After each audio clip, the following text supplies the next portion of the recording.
Bagaimana kita sebagai orang-orang Kristen, orang-orang yang telah dipanggil oleh Tuhan Yesus, ditebus dengan darahnya yang mahal itu. Kita mempunyai perspektif yang benar ketika memandang yang namanya uang atau aset atau harta yang Tuhan titipkan dalam hidup kita. Uang itu sesuatu yang sakral atau sesuatu yang sekular. Bersedekah, berdoa, berpuasa. Sesuatu yang kelihatannya spiritual, kelihatannya rohani. Pertanyaan berikutnya, apakah tema soal uang dan tema soal kekhawatiran sesuatu yang rohani kah? Atau tema yang duniawi? Segala hal dalam hidup ini bersifat spiritual.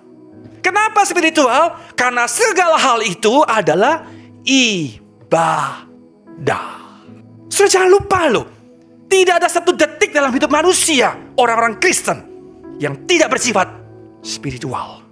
Kamu berada di marketplace, itu sebuah kehidupan yang spiritual, bukan kehidupan duniawi. Sebaliknya, berada di gereja, melakukan kegiatan yang kelihatannya rohani, apakah menjamin spiritual? Belum tentu, saudaraku. Itu sebabnya kita perlu diingatkan baik-baik bahwa hidup orang Kristen dimanapun saja, segala hal bersifat spiritual.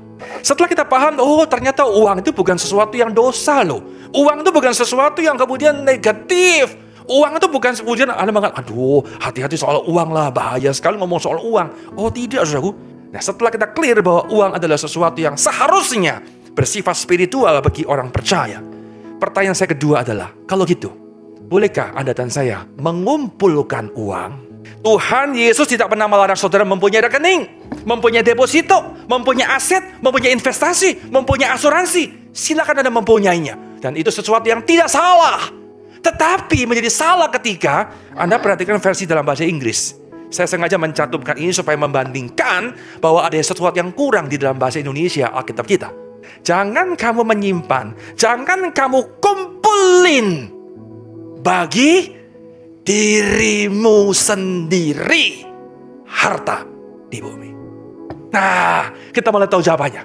Jadi yang Yesus soroti bukan soal hartanya, berapa banyak yang kamu simpan dalam bank kamu, bukan itu. Pertanyaan Yesus adalah, untuk siapa itu? Apa alasan kamu menyimpan harta yang kamu kejar, kamu cari di tengah-tengah dunia yang sementara ini? Tamak, greedy, serakah, dikumpulin. Untuk siapa? Diri sendiri. Pokoknya saya punya, saya memiliki. Kedua, Tuhan ingin mengatakan apa? Tetapi kumpulkanlah bagimu harta di surga. Berinvestasilah kepada sekuritas surga. Sekuritas surga. Seperti apa itu? Bernilai tinggi. Dikatakan dijamin oleh Tuhan. Anda dan saya boleh mempunyai tabungan. Anda dan saya boleh mengumpulkan harta di bumi. Boleh, nggak ada yang salah. Tetapi pikirkan kalimat ini, pertanyaan ini. Mengapa saya harus mengumpulkan uang itu? Mengapa? Apa alasannya? Yang berujung pada pertanyaan berikutnya. Bagaimana saya menggunakan uang yang saya kumpulkan itu? Di sanalah saudara terhindar dari yang namanya ketamakan. Anda kerja luar biasa demi harta di bumi. Pertanyaannya, sekali lagi, untuk siapa harta itu? Apakah hanya berhenti dalam dirimu? Atau berujung engkau menjadi saluran berkat kepada banyak orang?